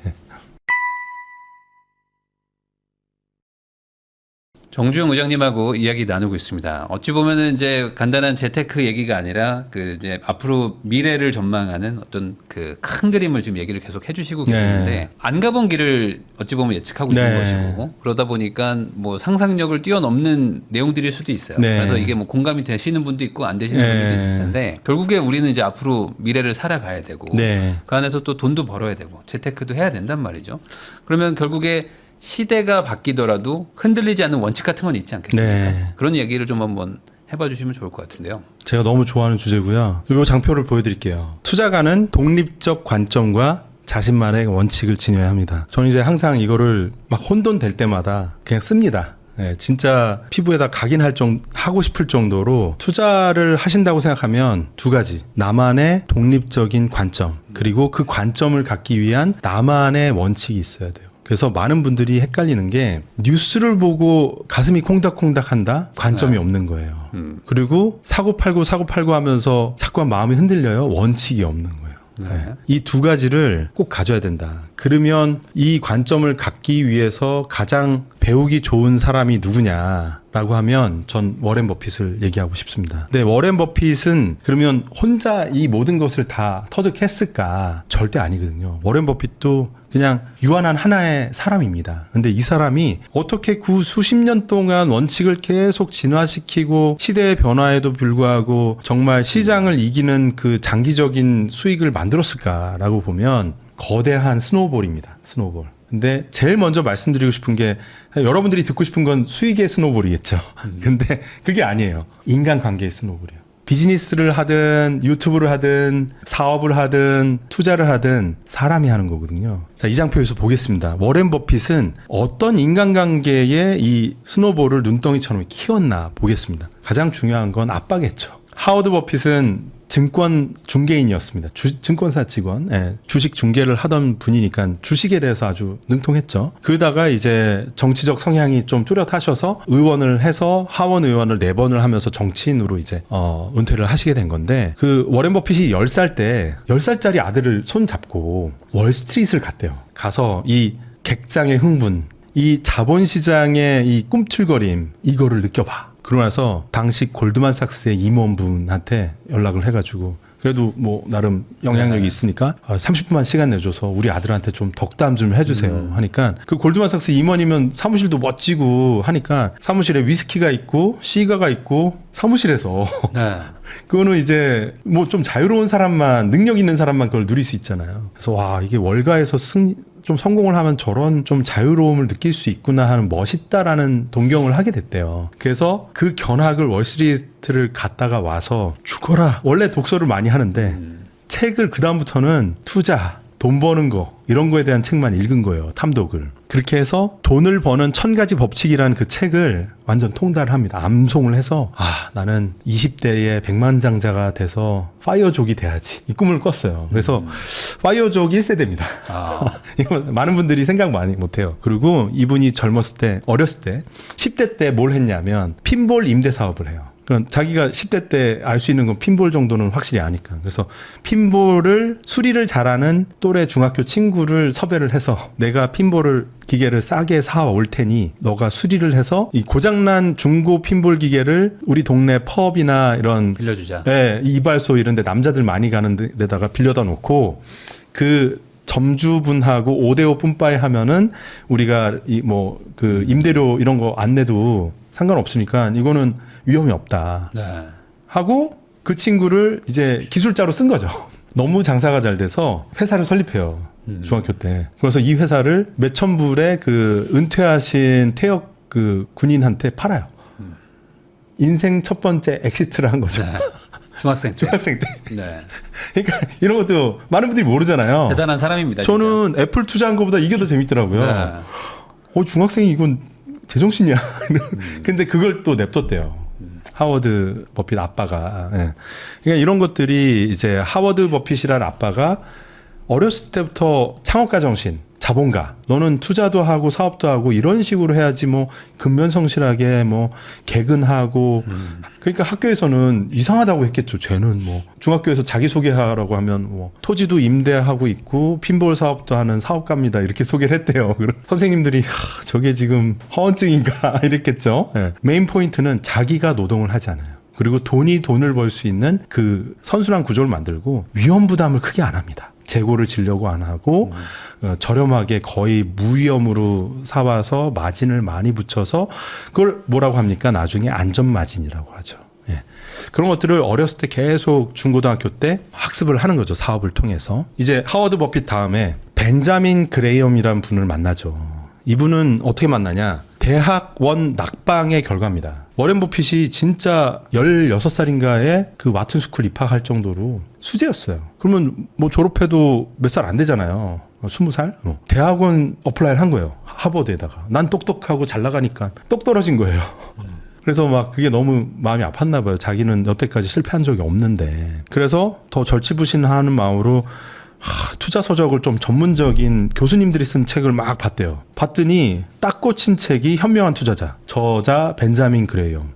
이 책은 되게 오래전에 쓴 것 같다. 이 저자는 죽었겠구나 하고 나서 돌아가신 분의 책을 읽고 있다는 생각을 했대요. 그래서 봤더니 콜롬비아 대학에서 강의를 하고 있는 현직 교수님이에요. 그래서 그 교수님한테 편지를 쓰는 거예요.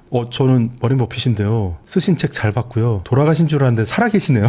제가 이 책 정말 빡세게 읽었는데 슬하해서 제가 공부하고 싶습니다. 근데 웃긴 건 그렇게 또 어떻게 보면 위트 있다고 할 수도 있지만 좀 무례한 편지를 보낸 워렌 버핏을 또 입학 허가를 해줍니다. 근데 1년에 몇 명 안 뽑는 정말 소수정이었다고 합니다. 그런데 워렌 버핏은 역대급 제일 어린 친구였는데 벤자민 그레이엄 교수님이 당대에 진짜 제일 유명했던 이제 재무학 뭐 완전 레전드죠. 워렌 버핏 한 명만 보고 얘기를 했대요. 그리고 학생들이 그랬대요. 수업을 둘이서 하나? 그 벤자민 그레이엄이 이거 내 책에 어디 있었는데 하면 78페이지 세 번째 문단에 있습니다를 워렌 버핏이 알려줬대요. 벤자민 그레이엄과 워렌 버핏은 뗄래야 뗄 수 없는 그런 관계고 가치 투자의 본질을 알려줬죠. 그래서 무조건 싸게 사라, 잃지 마라 이걸 알려준 게 벤자민 그레이엄입니다. 그래서 싸게 사고 잃지 않는 투자를 엄청 잘하죠. 이게 버핏의 1.0입니다. 그러면 어떻게 되냐? 무조건 싸게 사요. 싸게 살 회사는 좋은 회사, 위대한 회사, 엄청난 브랜드 가치를 갖고 애플 같은 회사가 싼 주식이 될 수가 없어요. 항상 비싸요. 네, 그렇죠. 네, 싸지지 않잖아요. 애플 같은 회사, 코카콜라 같은 회사를 살 수가 없는 거예요. 왜냐하면 여기는 아주 싼 주식만 사거든요. PBR 0.5 막 이런 거. 그래서 워렌 버핏이 벤자민 그레이엄의 철학에 가득 차 있을 때는 망해가기 직전에 회사를 투자해서 살려놓던가 망해도 상관없어. 망하면 청산하지 뭐. 사지 분할해서 땅 팔고 기계 팔고 뭐 하고 해가지고 현금 챙겨서 청산에 배분을 하지 뭐. 마치 악덕 프라이빗 에쿼티 사모펀드가 기업들 인수해놓고서 나몰라라 하고 돈 빼가는 거랑 똑같죠. 월가의 승냥이 같은 역할을 똑같이 했던 겁니다. 워렌 버핏도 그런 잔인무도한 자본가의 모습이 있었다. 초기에는. 그러나 누구를 만납니까? 찰리 먼거를 만납니다. 네. 네. 찰리 먼거를 만나면서 싼 주식을 너무 그렇게 찾아다니면 인생이 힘들어져. 그리고 제일 중요한 거는 욕을 먹어. 그보다 더 중요한 거는 사람을 잃어. 너는 그렇게 투자하면 창업자랑 2년, 3년, 5년을 함께 가는데 그 사람하고 헤어지고 그 사람하고 영영 안 보고 싶어? 그런데 벤자민 그레이엄 말씀대로 따라가다 보면 관계가 안 좋아질 수밖에 없거든요. 애매하잖아요? 기업 회생 보냅시다. 이러면 창업자는 울 거 아니에요. 내가 20년 동안 이룬 회사를 어떻게 임직원들은 다 잘리고 어떻게 됩니까? 버크셔 해더웨이가 그 상황이었던 거예요. 찰리 먼거를 안 만났으면 버크셔 해더웨이 실적 꼬꾸라지면 분할해서 청산시켰으면 그만인 거예요. 그걸 안 했죠. 그걸 안 하고 거기다 거꾸로 살을 붙이기 시작했죠. 가장 최악의 투자 중에 하나가 버크셔 해더웨이라는 회고를 합니다. 왜냐하면 방직 산업이 그렇게 몰락할지 모르고 벤자민 그레이엄 말대로 따르다가 내 꾀에 내가 넘어갔다. 그래서 찰리 먼거가 계속 옆에서 얘기해 준 거예요. 그건 어쩔 수 없지만 거기에 일단은 그래도 과거에 벌어놓은 현금이랑 야금야금 줄긴 하지만 여전히 현금을 벌고 있으면 이 돈으로 5년 후, 10년 후, 20년 후에도 계속 좋을 만한 위대한 산업을 투자를 하자. 그 산업이 보험이었어요. 보험 산업에 투자를 하면 뭐가 좋냐? 보험 산업에서는 계속 보험료를 사람들이 내잖아요. 그러면 그거는 1년 후에 가져가는 예금이 아니라 생명보험이라고 하면 20년, 30년 후 언젠가 아주 먼 훗날이잖아요. 그럼 그 오랜 기간 동안 나는 이자 없이 굴릴 수 있는 돈이 생기는 거잖아요. 그래서 버크셔 해더웨이 입장에서는 이자가 제로인 투자 자금이 어마어마하게 계속 생긴 겁니다. 그 돈으로 브랜드들을 인수를 하죠. 그래서 자, 요 장표를 보여드리겠습니다. 스노우볼, 자산의 스노우볼이거든요. 여러분이 관심 많은 자산의 스노우볼. 보험사라는 단단한 스노우볼의 이 가운데 뭉쳐놓은 겁니다. 이게 단단해야 돼요. 다른 눈을 막 끌어모을 정도로 단단해야 돼요. 중력이 느껴질 정도로. 그게 뭐냐? 이자가 여기는 0을 넘어서 마이너스 이자. 남의 돈을 빌려 쓰는데 내가 돈을 받아요. 마이너스 3%. 이게 어떻게 가능하냐? 보험사가 영업을 더 잘하면 그건 영업 이익률이 생기죠. 그럼 돈도 공짜로 쓰는데 이익이 생기잖아요. 마이너스 이자잖아요. 네. 그래서 보험사가 투자를 잘했어요. 투자를 잘해서 자산 가치가 올라가면 어떻게 되겠습니까? 신용평가사들이 평가할 때 이 보험사는 더 신용 등급이 우량한 회사야. 현금도 많고 자산에 보니까 코카콜라도 있고 시즈캔드도 있고 막 엄청난 회사가 있는데 야, 얘는 현금이 늘고 또 늘고 또 늘어. 그러면 신용도 올라가죠. 신규 가입하려는 분들이 신용도가 낮은 데를 좋아하겠습니까? 높은 데를 좋아하겠습니까? 신용도가 높은 데를 좋아하거든요. 그러면 보험사 영업이 또 잘 되겠죠. 영업이 잘 돼서 영업이익률이 올라가면 이자율은 또 마이너스가 더 올라가죠. 그럼 나는 돈을 벌면서 남의 돈을 쓰는 거를 더 가속화시킬 수 있는 거예요. 눈덩이가 계속 이렇게 붙는 겁니다. 이 스노우볼이 맨 시작은 이 보험사의 유휴현금에서 시작하는데 그 유휴현금을 우리는 플로트라고 합니다. 이 플로트라는 개념이 워렌 버핏의 자산 증식의 가장 핵심적인 열쇠라고 보실 수 있는 것 같고, 그럼 나는 보험사 인수를 할 수 없는데 어떡합니까? 라고 하시면 현금이 늘어날 수 있는 그 무언가를 해야 돼요. 월급을 늘리든 월급 이외에 다른 수입들이 블로그를 올리고 유튜브를 해서 거기서 부수익이 20만 원, 50만 원씩 더 들어오든 뭘 하든 자신의 노력과 시간에 대비해서 똑같은 시간을 들였을 때 더 많은 매출이 나와야 돼. 더 많은 소득이 나와야 돼요. 그러면 내가 가게 운영에 필요한 애들 학자금 뭐 학원 보내고 남는 금액이 더 많아지죠. 이 남는 금액이 더 많아져야 돼요. 투자 재원이 많아지잖아요. 많아지는 과정에서 더 많은 투자를 하죠. 그래서 많은 분들이 여쭤보면 그래요. 지금 폭락하고 사람들 공포에 질렸으니까 이제 투자하면 됩니다 하면 이럴 때는 꼭 투자할 돈이 없네요. 그러면 저는 그래요. 안 쓰시면 돼요. 안 쓰시면. 식비 줄이고 못 줄여고 어떻게 해서든 방법을 만들어 보세요. 알바를 하든. 워렌 버핏은 그런 투지가 있었어요. 그 신문 돌리고 별짓을 다 했거든요. 그런데 그냥 아무것도 변하지 않고 아무것도 자기는 행동의 변화도 없이 변화가 있기를 바라는 분들이 많거든요. 나만의 플러스는 무엇인가 생각을 꼭 하셔야 되고 없으면 말이 안 된다. 만들 수 있다라는 겁니다. 노력으로 덜 자고 덜 비싼 거 먹고 커피를 먹더라도 1,500원짜리 커피를 마시고 아니면 봉지 커피 잘 제조해서 먹고 아끼고 아껴서 그런 거 다 쓰고 하다 보면 투자할 돈이 없어요. 아끼면은 투자할 돈이 생겨요. 50만 원이라도. 그럼 그걸 투자를 계속 늘려갔을 때 나의 플롯이 절약을 통해서든 추가적인 나의 소득을 통해서든 늘어나고 나의 자산의 스노볼이 돌아가야 된다는 것이죠. 좀 정확해서 말씀드리면 이 투자의 원칙의 핵심에는 4가지 스노볼이 있다는 겁니다. 말씀드렸던 사람의 스노볼, 자산의 스노볼, 지식의 스노볼, 기업의 스노볼. 여러분 입장에서는 투자한 포트폴리오겠죠. 자,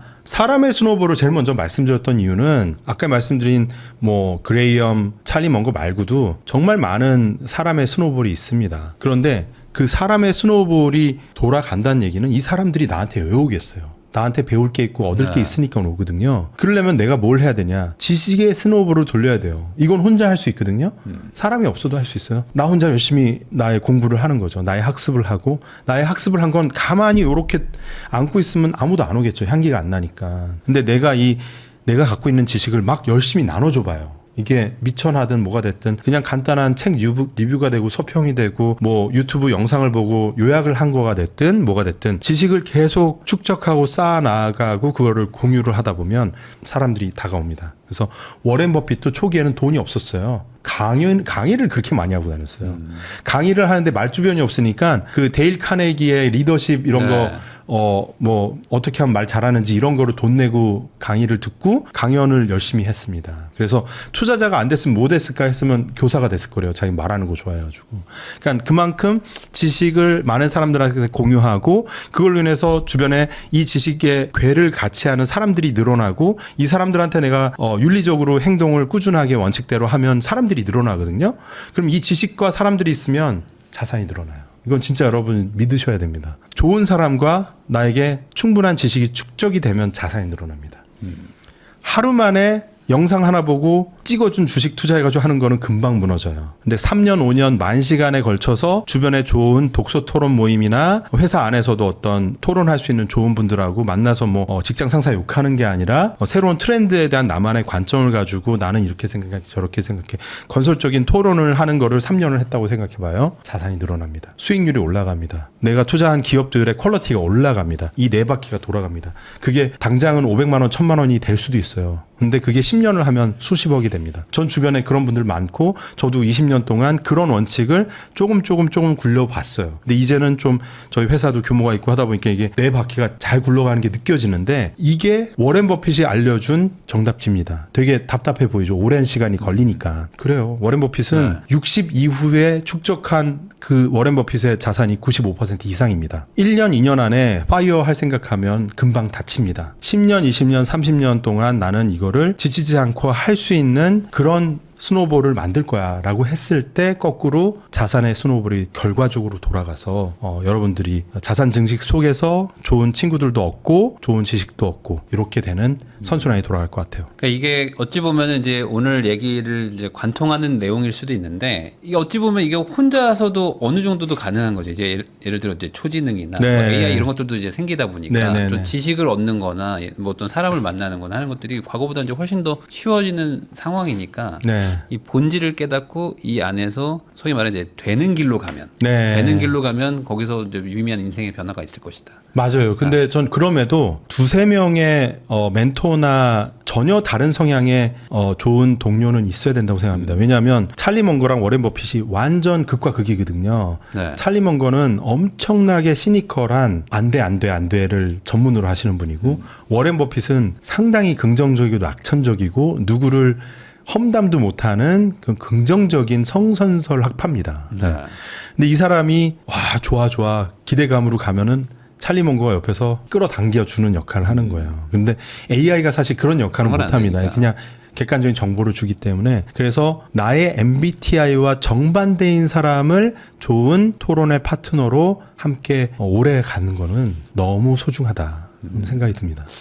네, 결국에는 이제 나 혼자 아무리 고민해도 네. 해결이 안 되는 것도 있고 물론 내가 열심히 한다고 해도 내가 모든 분야를 다 알 수도 없기 때문에 맞습니다. 네. 같이 갈 사람들도 네. 필요하고 물론 그러려면 그 사람도 나를 만나줄 뭔가 이유가 있어야 되니까 맞아요. 네. 나도 공부를 뭔가 해야죠. 갖춰야 되는 거고 맞습니다. 네. 결국에 이제 아무런 노력 없이 네. 되는 건 없다. 맞습니다. 운 좋게 네. 벌어도 다 잃게 된다. 네, 네, 네. 이런 내용들을 얘기를 해주신 것 같습니다. 지금까지 그래비티 벤처스의 정주영 의장님 모시고 최근 주식시장 얘기부터 그리고 이제 뭐 미국의 어떤 그 빅테크들이 네. 가야 되는 어떤 방향 그리고 이제 미래가 어떻게 바뀔 것인가에 대한 그 인사이트까지 같이 얘기를 해주셨습니다. 이런 내용들 잘 참고하셔가지고 본인의 투자나 인생에도 많은 좀 도움이 되셨기를 바라면서 저도 의장님하고 인사 나누도록 하겠습니다. 오늘 나와주셔서 감사드립니다. 네, 너무 감사합니다. 네.